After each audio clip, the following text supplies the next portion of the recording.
Worldwide parent coach and conscious educator Sue DeCaro is on a mission to revitalize the joy in parenting. Welcome to Conscious Parents, Thriving Kids, a podcast designed to help parents all over the world create deeper connections with themselves and their children while overcoming life's daily parenting challenges.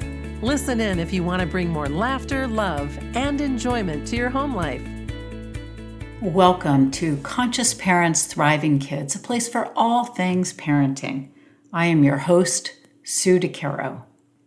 The value of presence and deepening connections is one of the greatest gifts that we can give our children and our family.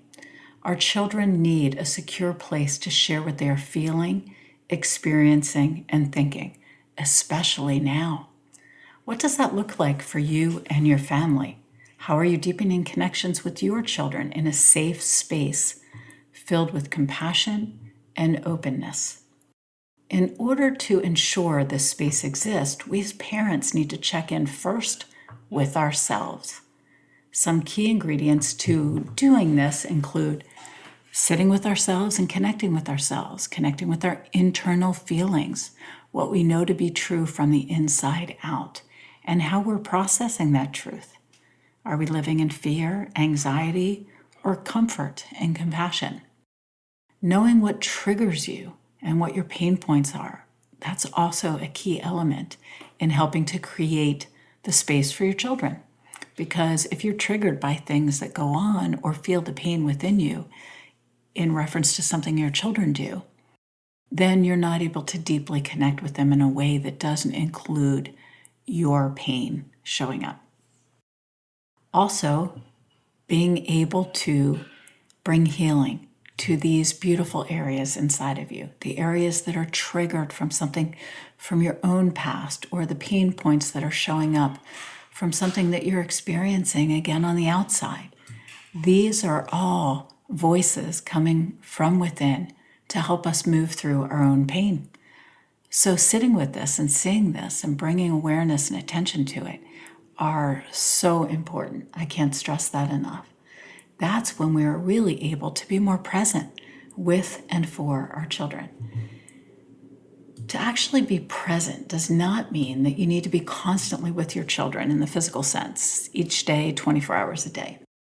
What it does mean is that you are with your children in a mindful way.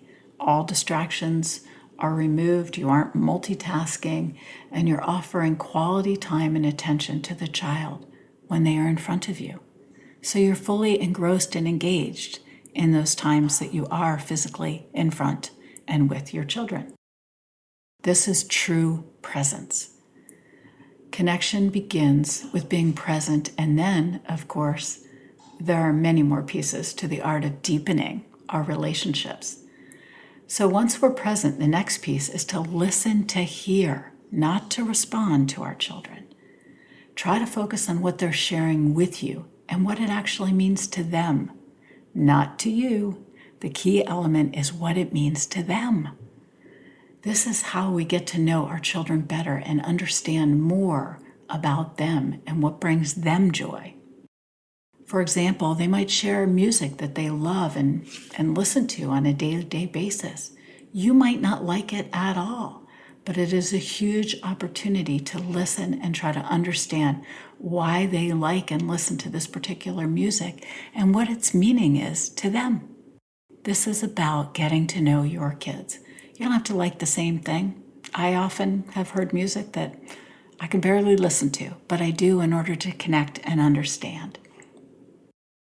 As we continue to learn about our children in this connected and conscious way, remember that silence is also golden. We don't always have to have an answer or get the last word in or even say anything. We can truly just listen and appreciate what is being shared with us in that moment. Sit with things that might make you uncomfortable. Bringing judgment or snap responses to something your child shares or does can actually create a disconnection. When you give yourself the opportunity to think through the things that they share, you might see a different way to come back and respond at a later date or time. These interactions are opportunities to teach and empower our children, as well as model for them all parts of creating deeper connections with them all and ourselves. So taking this time to sit and look at why something might make us want to react or judge quickly is again coming back full circle to connecting with ourselves. So we first have to connect with ourselves in order to deeply connect with the children in front of us. So as you are listening to this episode, I'd love for you to take a piece of paper out and make a note about what your relationships look like right now. How do you deeply connect? Are you deeply connected to yourself? Do you know what your triggers and pain points are? Are you working on ways that you can bring healing to these areas? We all have pain points. We all have triggers. Just bringing the healing to them, that this is the key element. And then as you're making notes, think about how you can strengthen these things in order to navigate the times that we're in, these unprecedented times we are all dealing with worldwide. How can you bring a few additional tools or additional ways to bring more strength and create more deeper relationships with those in your family right now? And again, as always, if there's anything that I can do to support you, please reach out to me. You can visit my website at www.suedecaro.com. I'm here to support you each step of the way in your journey. Thank you for joining me, and remember, every moment is a new moment for conscious connections. Thanks for listening to Conscious Parents, Thriving Kids. If you like what you heard, the best compliment you can give us is to share this podcast with a friend. And be sure to give us some stars and a favorable review at Apple Podcasts or wherever you listen in.